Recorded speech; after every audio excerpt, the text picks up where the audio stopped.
Bonsoir à tous, ou bonjour à tous si vous écoutez ça en journée. Ici, il est 23h passées et je vais pour la première fois vous enregistrer uniquement l'audio, tout simplement parce que la qualité de mon téléphone est littéralement épouvantable et que je peux pas vraiment réparer ça tout de suite. Donc, je vais vous faire un audio du coup plutôt qu'une vidéo sur quels ont été les moments dans ma vie où je me suis dit ça c'est mon rêve et je veux vraiment l'atteindre.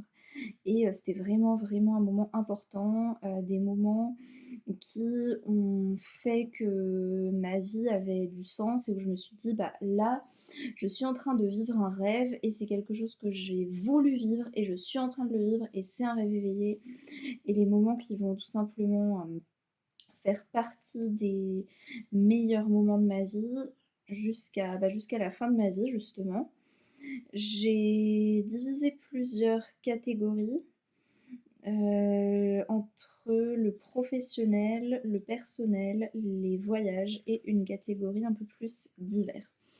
Alors le premier épisode, on va dire entre guillemets, c'est sur les rêves que j'ai déjà réalisés. Donc là, je vais vous parler des souvenirs, des expériences que j'ai eues, des rêves que j'ai pu vivre. Et l'autre épisode, ce sera sur les rêves que j'ai envie de réaliser, les rêves que j'ai pour l'avenir, mais que je n'ai pas encore réalisés. Là, pour le moment, je vais vous parler de lesquels de mes rêves se sont réalisés. Alors pour commencer, le professionnel, c'est vrai que quand on parle de quel est ton rêve, etc., on va plutôt tendance à tous parler d'avoir un métier en particulier. Ce qui est sûr, c'est que bah, un métier, c'est quand même vital, c'est-à-dire que bah, sans métier, on est à la rue, alors que les rêves de voyage, d'expérience personnelle, etc., c'est on va dire que si on ne voyage pas ou qu'on n'arrive pas ses rêves personnels, on sera très malheureux, c'est vraiment mon point de vue, mais il n'y a pas une question de survie. Alors après, bon, on ne va pas mourir si on ne fait pas le travail de ses rêves, mais il faut bien faire un travail, et je pense que c'est essentiel quand on a les moyens, évidemment, de faire un métier qui nous plaît, et même si on doit passer par un métier qui nous plaît pas, bah parce que voilà, on a un crédit à payer, etc., d'essayer de mettre un maximum de côté pour pouvoir faire le métier de ses rêves, parce qu'il n'y a rien de pire que de subir son travail. Donc, qu'est-ce que j'ai réalisé comme rêve professionnel? Et bah, cette année, j'étais en stage dans une classe tous les mardis. J'étais dans la même classe de CM2 jusqu'aux vacances de février et après j'ai changé. Et ce que j'ai réalisé comme rêve, c'est de faire des demi-journées et des journées. C'est-à-dire que j'ai pris des demi-journées en charge dès le mois de décembre dans une classe de grande section et dans la classe de CM2 où j'étais tous les mardis. Et en juin, j'ai pris en classe des journées entières. J'ai fait une journée en grande section et une journée en CM1, CM2. Et ça, c'était un rêve que j'avais de faire classe une demi-journée par une journée en entier de A à Z. C'était incroyable. Et juste le fait de pouvoir être en classe tous les mardis, d'avoir des élèves quand ils me recroisent, qui m'appellent maîtresse, même si j'ai toujours été en stage et que j'ai pas encore vraiment ma classe du tout, que voilà, j'ai même jamais été seule, j'ai été que stagiaire entre guillemets, bah, j'ai quand même des élèves qui m'ont identifiée comme une maîtresse. Et quand ils me croisent, qui disent c'est la maîtresse, c'est la maîtresse. Et je trouve ça absolument fou. Et ça, c'est un vrai rêve que j'ai vécu ces dernières années. Enfin, cette dernière année plutôt, parce que jusqu'ici, enfin, j'ai commencé à faire des stages il y a 3 ans, mais là, c'était, on va dire, les stages les plus professionnalisants que j'ai jamais eu. Et un autre rêve professionnel, c'était de faire le master MEF, c'est-à-dire que chaque fois que je passais devant l'INSPE, j'étais tellement, tellement enthousiaste, j'ai toujours rêvé de faire le master MEF et d'étudier à l'INSPE. Je regardais des vidéos là-dessus, j'étais vraiment comme une folle. Et quand je suis entrée à l'INSPE, c'est un rêve qui a commencé. Et là, je viens de finir mes 2 années d'INSPE. Et donc, non seulement c'était un rêve en termes de formation, alors je sais que la formation est très critiquée. Ouais, on est assez formé, ça, c'est ça. Alors, je dis pas qu'on est assez formé à tout, clairement. Il y a des choses qui manquent et on ne peut pas être assez formé à certaines choses. Bon, après, tout s'apprend pas dans les livres, tout s'apprend pas sur les bancs de la fac, mais vraiment, mais voilà. Mais en termes de formation, je trouve qu'on est beaucoup mieux formé que ce qu'on dit. Et en termes d'aventure humaine, c'était faux, c'est-à-dire que Nos formateurs sont vraiment géniaux. J'ai rencontré beaucoup d'amis pour la vie, vraiment. Je trouve ça absolument fou toutes les personnes formidables que j'ai rencontrées grâce à l'INSPE et juste l'ambiance qu'il y a vraiment, au-delà d'être la formation de mes rêves, c'était vraiment une expérience humaine folle et ça, c'est les rêves professionnels que j'ai eu la chance de réaliser et ça faisait vraiment des années, donc il faut y croire. Après, qu'est-ce que j'ai réalisé comme rêve en termes de voyage? Eh bien, quand j'étais petite, c'est-à-dire moi quand j'avais 9, 10, 11, 12 ans, mon rêve absolu c'était d'aller dans un pays où on parle anglais, dans des pays anglophones et en 5e, on a fait un voyage scolaire en Angleterre. Là, j'étais comme une folle parce que c'était vraiment mon rêve d'aller dans un pays où on parle anglais et de pouvoir, interagir avec des gens qui parlent pas français. Alors maintenant, grâce à Insta, grâce à un autre rêve dont je vous parlerai juste après, qui est d'interagir avec des stars. Alors il y en a qui parlent français, mais d'autres qui ne parlent pas français avec qui j'ai pu interagir, justement, etc. Ça, grâce à Insta, ça m'arrive assez souvent maintenant de parler avec des gens qui ne parlent pas français. Mais c'était un grand rêve que j'avais à l'époque, d'aller dans un pays où on parle anglais, de pouvoir vraiment interagir uniquement en anglais autour de moi. Et j'ai pu réaliser ce rêve en allant en faisant le voyage scolaire que j'avais fait en 5e, donc en 2014, c'était il y a 10 ans déjà, mon Dieu. Et pourtant, je me rappelle très bien, c'est un des plus beaux souvenirs de ma vie, sincèrement. Enfin, il s'est passé beaucoup, beaucoup de choses après. C'est très vieux, mais en même temps, j'en ai un souvenir assez clair. Après, je suis retournée une semaine à Londres en 2015. Et j'ai fait un nouveau voyage scolaire en Angleterre en 2017. Alors c'est vrai que quand j'ai fait le voyage avec ma famille en 2015, on a fait que Londres entre guillemets parce que c'est dur de faire absolument tout. Le voyage scolaire, on a pu faire un peu différents coins de l'Angleterre et ça c'était juste un rêve.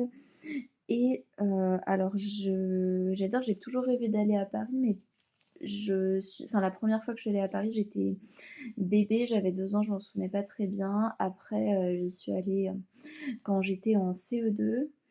Et après, j'y suis retournée, je crois, quand j'étais en 6e, en 2013, je suis retournée à Paris. Et maintenant, vous verrez qu'il y a un lien étroit avec les rêves dont je vais parler juste après. J'ai réalisé plusieurs rêves personnels à Paris, mais le fait même d'aller à Paris était un rêve. Et là, le rêve que je vis, c'est que désormais, depuis 4 ans, je vais à Paris au moins une fois tous les ans. Et ça, c'est juste absolument fou parce que j'aime tellement, tellement, tellement Paris que le fait d'y aller tous les ans, c'est absolument fou. Et chaque fois que j'y vais, je suis totalement aux anges. Et ce qui est encore plus fou, qui est le rêve, du coup, c'est une transition toute trouvée avec le rêve dont je vais parler juste après. Un grand rêve que j'ai pu réaliser, c'est de rencontrer des gens dont je suis fan. Et chaque fois, c'était à Paris quasiment, enfin, sauf Enjoy Phoenix que j'ai rencontré à Lyon. Mais du coup, les personnes que j'ai rencontrées, il y a Sophia Carson qui joue dans Descendants que j'aime tellement, tellement, tellement, tellement, que j'ai rencontrée en 2017 grâce à un concours de Disney que j'avais gagné. Et je l'ai rencontrée à Paris, c'était absolument fou. Quelques années plus tard, en 2020, j'ai rencontré Timmy qui joue Violetta d'Or. J'ai fait une vidéo entière sur comment j'ai rencontré Timmy. Franchement, j'ai trouvé ça.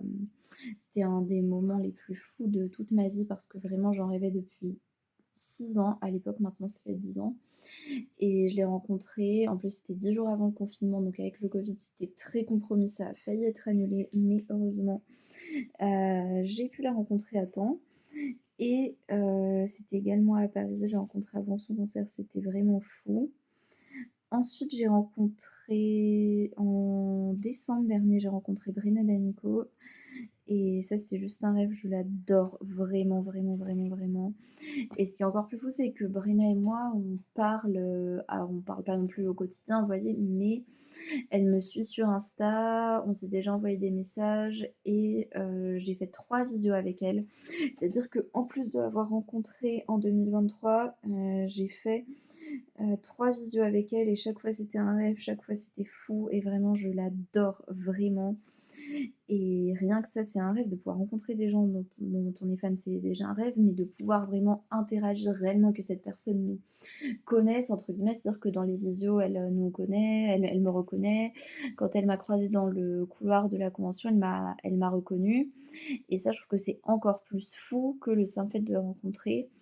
Et plus récemment, j'ai rencontré Tal. Bah, je sais pas si vous êtes au courant, mais Tal, ça fait 4 ans qu'elle a commencé sa carrière en tant qu'indépendante et que elle écrit ses propres chansons et qu'elle s'appelle Talula, elle fait de la soul, R&B, star en anglais, c'était ce qu'elle voulait faire à l'époque. C'est-à-dire que quand elle chantait ses chansons de l'époque, Le sens de la vie, On avance, etc., c'était pas vraiment. C'était imposé par sa maison de disques et c'était pas ce qui lui convenait réellement. Néanmoins, c'est comme ça que je l'ai connue et je rêvais de la rencontrer depuis 2013 et je l'ai rencontrée en juin dernier, donc comme quoi parfois ça prend du temps, mais on y arrive. On finit par y arriver. Et après, il y a toutes les notices sur Insta, beaucoup de stars de Violetta Solina, etc., qui ont déjà vu une story de ci, un commentaire de là, etc. Par exemple, Julia Argüelles qui joue dans Bia, qui like assez souvent mes posts, qui commente, etc., qui gère seul son compte Insta parce que voilà, il y en a toujours quelques-uns qui sont aidés, mais la plupart des gens qui m'intéressent gèrent seuls leurs réseaux sociaux. Et après, un autre rêve aussi que j'ai réalisé qui était vraiment fou, c'est d'avoir vu en concert Sabrina Carpenter. Je l'ai vue le 3 juillet dernier et je vais la revoir en concert le 17 mars et j'ai tellement hâte. Franchement, c'était juste fou. Et les deux fois, j'ai galéré à avoir des places. Enfin, c'est-à-dire que la première, enfin pour la date en juillet, il y avait une date initialement prévue en juin où j'ai rien eu et le concert était reprogrammé 3 mois plus tard. Et là, j'ai rien eu lors de prévente. La première date était sold out pendant la vente générale. La deuxième date l'était également, mais ils en ont remis en stock. Donc autant dire que j'ai bien galéré, mais comme quoi il faut beaucoup, beaucoup s'accrocher. Et sinon, une catégorie un peu plus diverse, je dirais que bah, déjà j'ai quasiment toutes les poupées Disney que je rêvais d'avoir, il m'en manque 3. Mais franchement, j'ai quasiment toutes et d'avoir ma collection de poupées complète pour moi c'est un rêve. Sinon, il y a aussi le fait que j'ai pu, bah, comme je disais tout à l'heure, trouver des amis, des gens sur qui vraiment compter. Ça, c'est aussi un rêve qu'on a parce qu'on savons, je pense, on imagine tous qu'est-ce que c'est les amis, une amie idéale, etc.